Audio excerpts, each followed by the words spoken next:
Wow! రేగివడియాలా? ఈ రేగివడియాలంటే మీలో ఎంతమందికి ఫేవరెట్ అండి? మన చిన్ననాటి జ్ఞాపకాల్లోకైతే వెళ్ళిపోతున్నాం కదా ఈ రేగివడియాలు చూస్తుంటే. అసలే ఇప్పుడు రేగిపళ్ళ సీజన్. మరి ఈ రేగిపళ్ళు ఎక్కువగా ఉన్నప్పుడు ఇలా రేగివడియాలు పెట్టేసుకొని స్టోర్ చేసుకున్నామనుకోండి, మళ్ళీ 1 ఇయర్ దాకా రేగిపళ్ళు లేవు అనేదే అనిపించదు కదా. సో అందుకే ఈరోజు మన ఛానల్లో రేగిపళ్ళతో రేగివడియాలు ఏ విధంగా పెట్టాలో పూర్తిగా చెప్తానండి. అయితే వీడియో ఎక్కడ స్కిప్ చేయకండి. అలా అయితేనే పర్ఫెక్ట్గా ఈ రేగిపళ్ళతో వడియాలనేది ఏ విధంగా పెట్టుకోవాలో తెలుస్తుంది. ముందుగా రేగిపళ్ళను అయితే తీసుకుందాము. వాటిని పుచ్చులు అనేటివి లేకుండా కడిగి పక్కన పెట్టేసుకోండి. ఇప్పుడు ఈ రేగిపళ్ళలో ఉన్న సీడ్స్ ఈ తోడుక వేరువేరుగా చేసి అయితే ఉంచుకోండి. ఇప్పుడు రేగివడియాల కోసం ప్రాసెస్ అండి.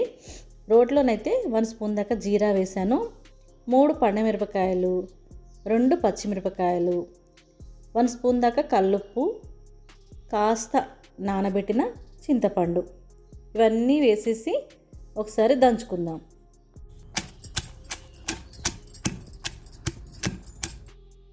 ఇప్పుడైతే ఇందులో మెయిన్ ఐటమ్ మర్చిపోయానండి, బెల్లం.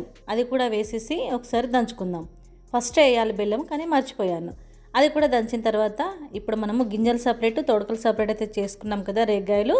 ఆ తోడకలు అయితే ఫస్ట్ అయితే ఈ దంచుకున్న దాంట్లో వేసేసి ఇవి కూడా మెత్తగా దంచేసుకుందాము. మరీ మెత్తగా కాదు, మరీ బరకగా కాదండి. నేను వీడియోలో చూపిస్తున్నట్టుగా దంచుకుంటే సరిపోతుంది. ఇప్పుడు దీంట్లోనే మనము గింజలు కూడా తీసి పక్కన పెట్టేసుకున్నాం కదా, అవి కూడా వేసేద్దాము. అవి వద్దు అనుకుంటే పడేయచ్చు, కానీ దాంట్లోనే ఎక్కువగా గువ్వం అనేది ఉంటుందని నేను దాంట్లో వేసేసి మరొకసారి దంచానన్నమాట. సో ఈ మాదిరిగా మనకైతే ప్రిపేర్ అయితే అయిపోయింది కదా. ఇప్పుడు దీన్ని అంతా ఒక బౌల్లోకి అయితే తీసేసుకొని ఇప్పుడు వీటిని ఎండలో మనము వడియాలాగా పెట్టేసుకోవాలి. ఒక క్లాత్ కానీ, లేదు అంటే కవర్ కానీ, లేదు అంటే అరిటాకులో అయినా కూడా వేసేసుకోవచ్చండి. మీకు కావాల్సిన సైజులో చిన్న చిన్నగా కావాలా, పెద్ద పెద్దగా కావాలా, ఏ విధంగా కావాల్స్తే ఆ విధంగా వీటిని అయితే పెట్టేసుకొని ఒక 3 రోజుల దాకా ఆరబెట్టేసుకోవాలండి. అంతేనండి. ఆ తర్వాత మనకు రేగి వడియాలు అనేటివి ప్రిపేర్ అయితే అయిపోతాయండి. సో దీంట్లో పుష్కలంగా విటమిన్స్ అనేటివి ఉంటాయి కాబట్టి, మనకు ఈ సీజన్లో దొరుకుతాయి కాబట్టి ఇలా చేసి పెట్టుకున్నాం అనుకోండి, ఎప్పుడైనా ఈ రేగి వడియాలు తినచ్చు. ఫైనల్గా నాకు ఆరిపోయిన తర్వాత ఈ మాదిరిగా ఉన్నాయండి రేగి వడియాలు.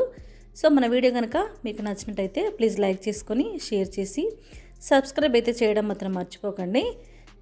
సో తింటే కూడా భలే టేస్టీగా చాలా అంటే చాలా బాగున్నాయండి. సో మీరు కూడా ట్రై చేసి ఎలా వచ్చిందో నాకైతే కామెంట్ అయితే చేయడం మాత్రం మర్చిపోకండి. సో ఉంటా మరి మరొక వీడియోతో మీ ముందుకు. మీ వినోద్ ఆస్వాల్.